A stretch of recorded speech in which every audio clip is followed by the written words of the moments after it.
Good morning. Thanks for joining us today. So there was a kindergarten teacher.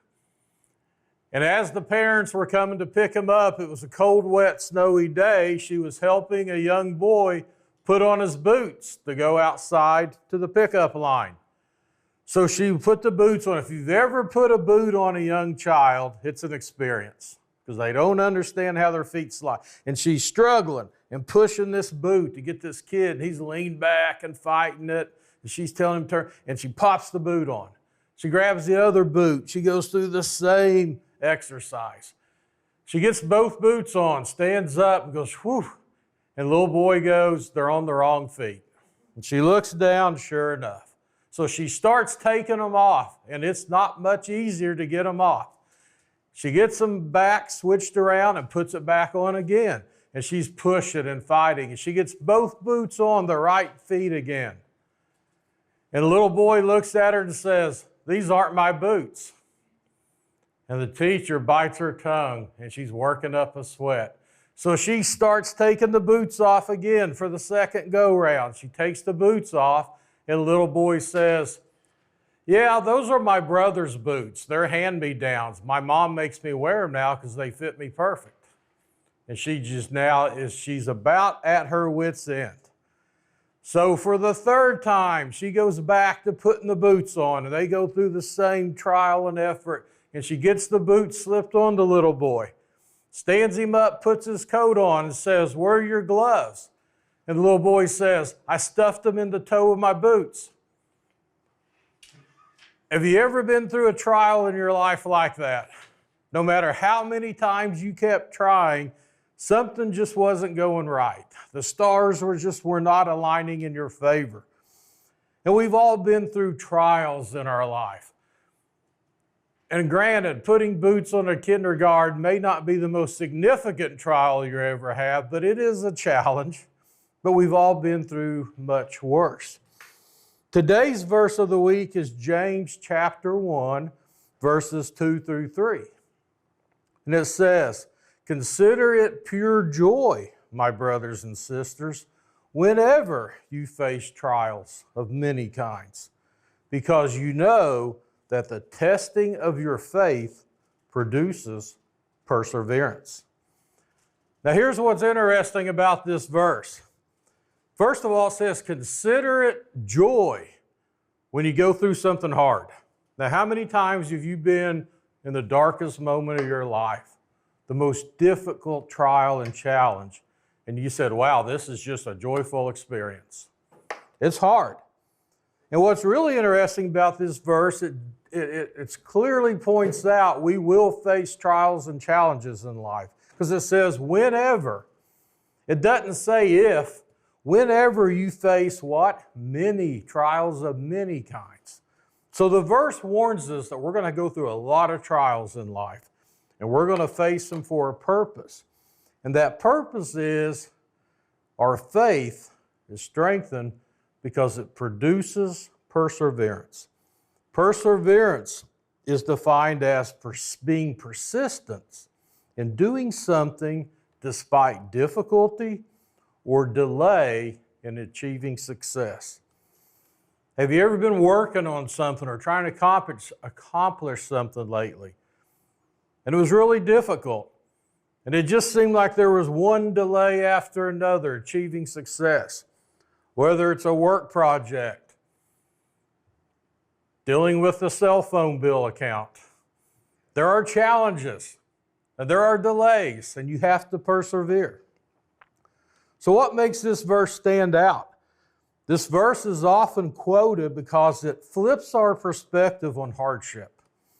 Instead of trials being meaningless, the author James says they can actually shape us into stronger, more resilient people. If you read the next two verses, verses 4 and 5, I'm reading out of James 1, it says, "Let perseverance finish its work, so that you may be mature and complete, not lacking anything. If any of you lacks wisdom, you should ask God, who gives generously to all without finding fault, and it will be given to you. Now that's pretty powerful. Not only is James telling us, look, you're going to face some trials, but change your mindset. Look for the good in it. You're going to face a lot of trials in life, but your faith is going to produce perseverance.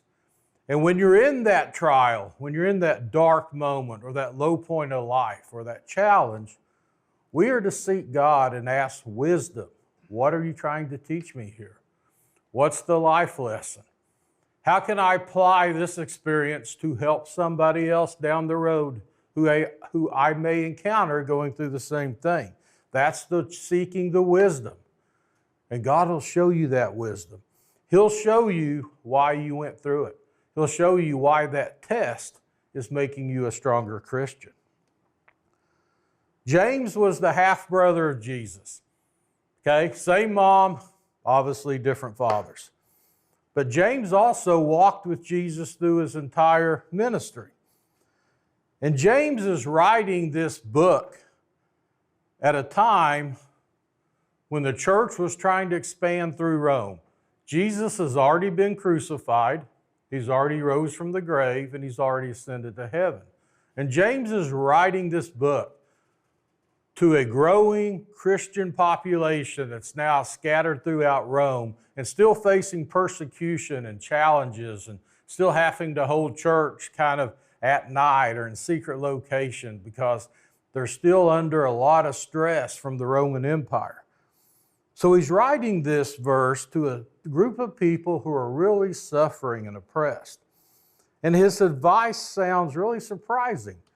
Consider it joy when life gets hard. When life gets hard for you, do you get joyful?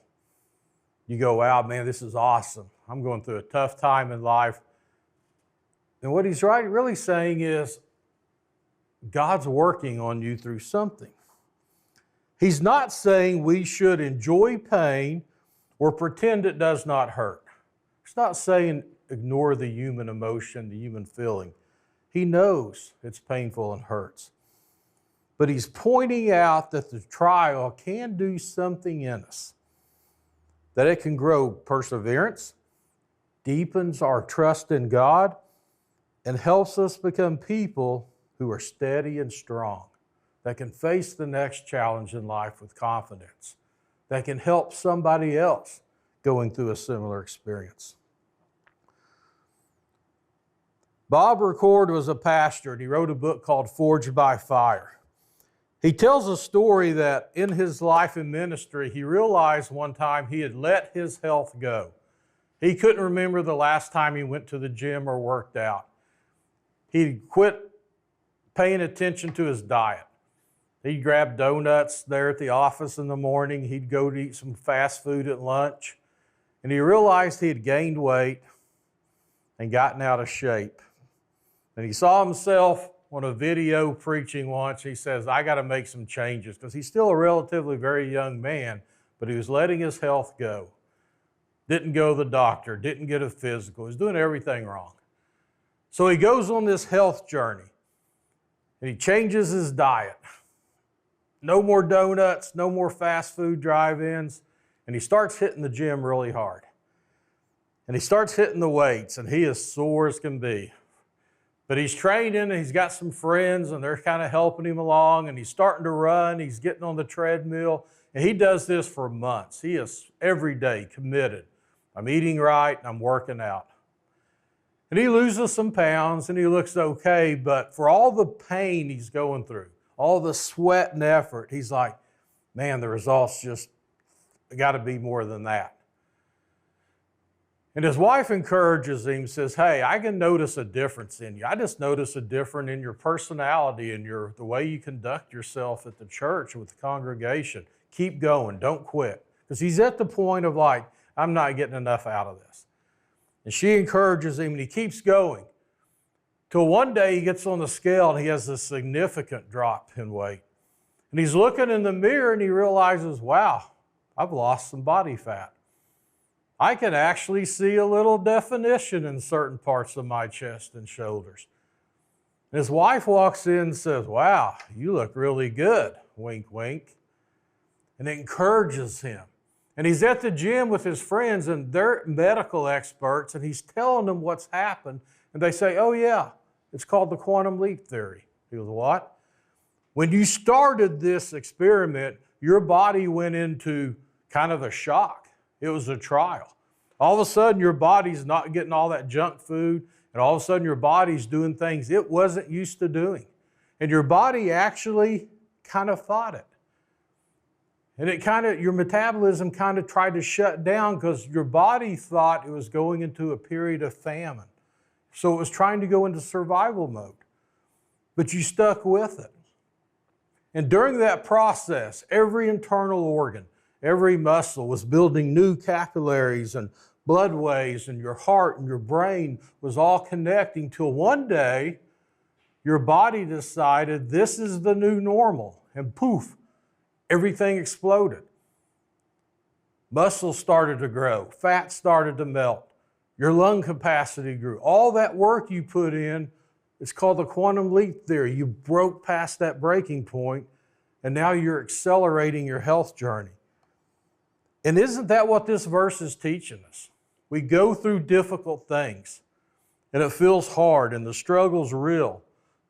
But if we push through, there's a breakthrough and a reward on the other side. It's the strengthening of our faith through the perseverance. Pain usually feels pointless in the very moment it occurs. But James is insisting here there's a purpose in it. When we choose to lean on God during our struggles, we can discover comfort, strength, and even the joy he writes about. Not because the trial is good, but because God is with us in the middle of that trial. And that's the true meaning there. It's not the fact that we're going through something good. We're going through something with God by our side. This verse is played out in the 1994 animated Disney movie, The Lion King. I think about everybody here has seen The Lion King, seen it with your kids, probably grandkids, probably seen it multiple times. So in the story, the young lion Simba is in a place he shouldn't be. He's down in this valley, this gorge, playing. And here comes a thundering stampede herd of wildebeest filling up the ravine. And he's running for his life as the stampede's coming.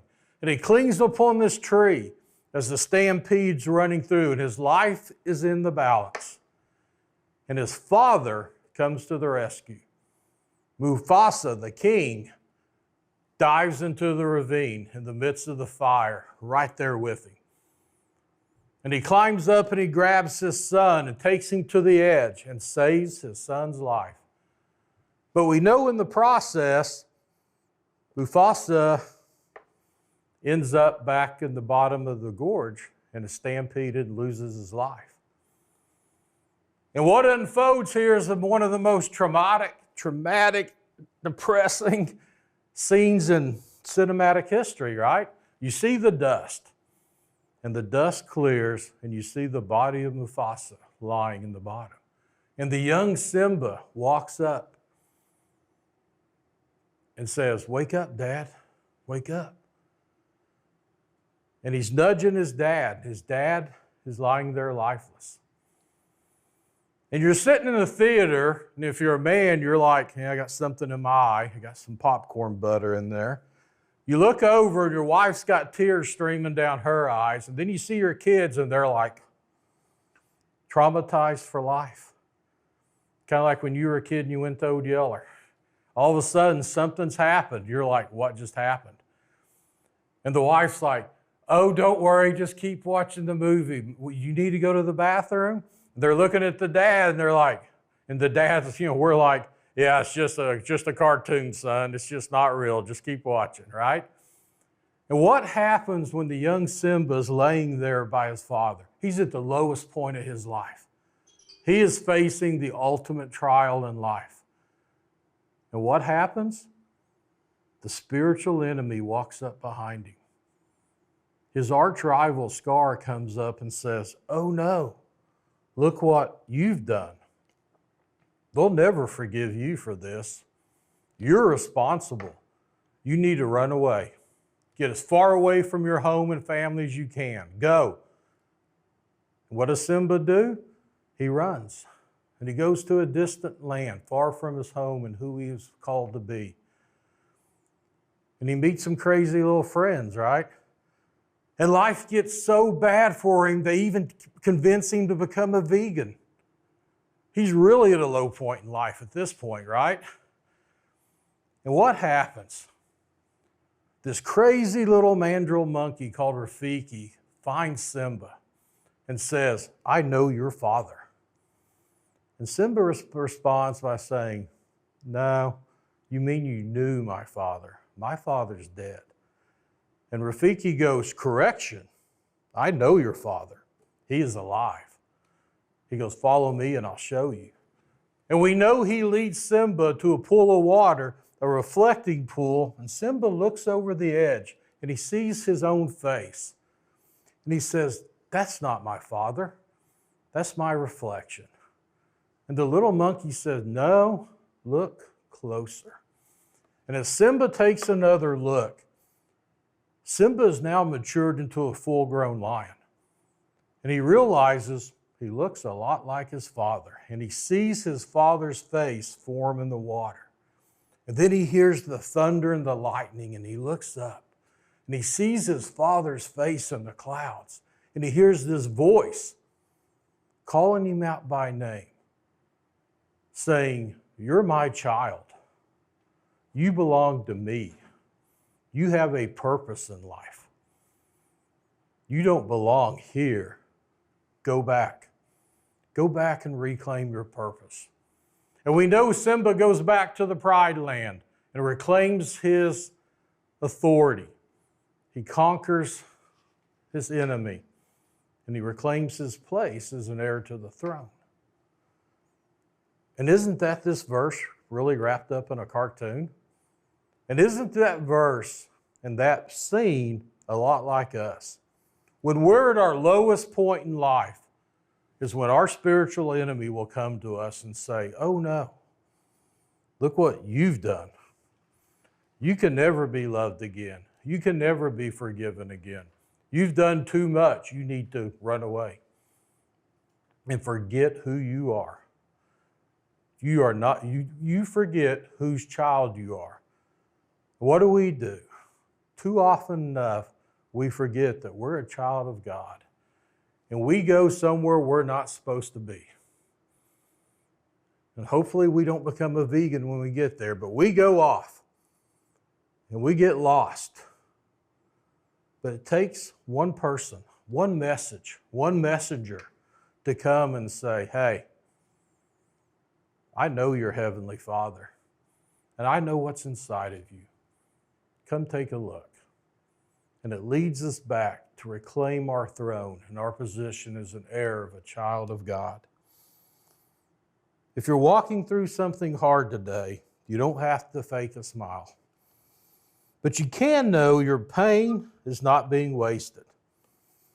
It can be the very place where your faith grows deeper and where you find God closer than ever. Today, I want you to name your trial if you're going through one. If you're at a low point, if you're facing a challenge. Maybe you've lost a loved one or lost a job. Maybe you're going through an illness or a sickness or a health scare. Maybe you have a broken relationship in your life that needs mending. Maybe it's with a child. Maybe you have a child going through something. Maybe you're older and you've lost connection with a child. Whatever it is, you might be going through a trial that just doesn't feel right. It's unsettling. Write it down on a piece of paper. Name it. You can't defeat what you can't name or you can't put your finger on. Whatever that concern is, whatever that worry is, or that task, that job assignment, or something you got to accomplish here in the next days or weeks, write it down. Put it by your Bible, your nightstand. Put it on your morning coffee pot.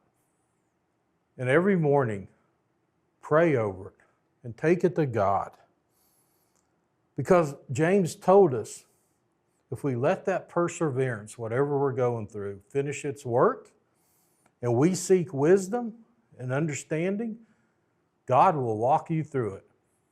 And you'll find that whatever gorge, valley, and whatever stampede you're facing, your Father is right there with you. Your Heavenly Father is in there, calling you to be exactly who He made you to be.